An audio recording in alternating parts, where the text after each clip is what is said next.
झारखंड विधानसभा चुनावों के मद्देनजर कांग्रेस नेता राहुल गांधी आज झारखंड पहुंचे हुए हैं।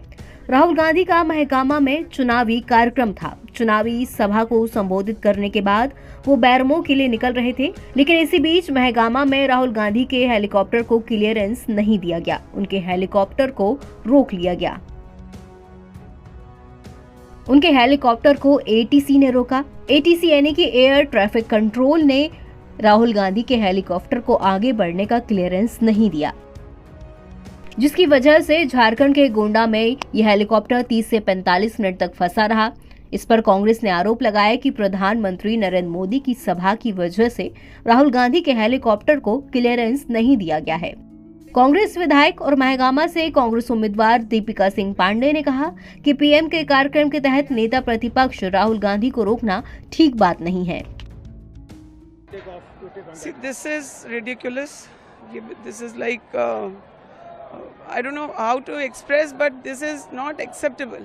He belongs to a family, Gandhi family, where two of our prime ministers we have lost because of terrorism and in cases where they were not in proper protection.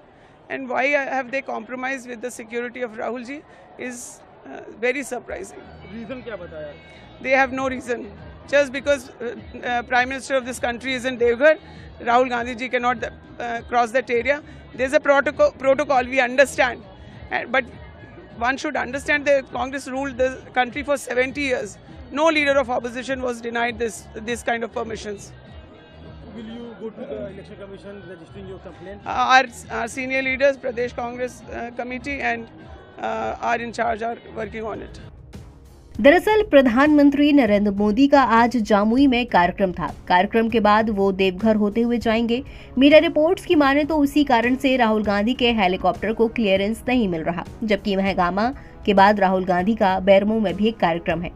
Jharkhand में राहुल गांधी सबसे पहले जनसभा करने गोंडा पहुंचे थे, जहां उन्होंने जनता को संबोधित किया।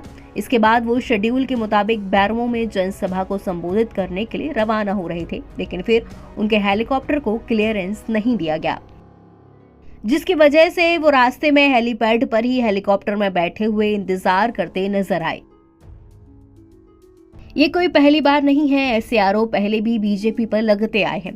दरअसल झारखंड मुक्ति मोर्चा यानी कि जेएएम ने भी इससे पहले चुनाव आयोग को बीजेपी और केंद्र सरकार पर पार्टी के चुनाव प्रचार अभियान को बाधित करने का आरोप लगाया। पार्टी के केंद्रीय महासचिव और प्रवक्ता सुप्रियो भट्टाचार्य ने इससे पहले मंगलवार को आरोप लगाया था कि जेएएम नेताओं के हेलीकॉप्टर को उड़ान भरने से रोकने की कोशिश की जा रही है। ये बीजेपी और केंद्र सरकार के इशारे पर हो रहा है।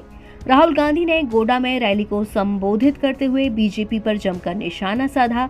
साथ ही उन्होंने जाति जनगणना को लेकर भी जनता से वादा किया कि कांग्रेस जाति जनगणना करके ही दिखाएगी। एनबीटी ऑनलाइन की रिपोर्ट।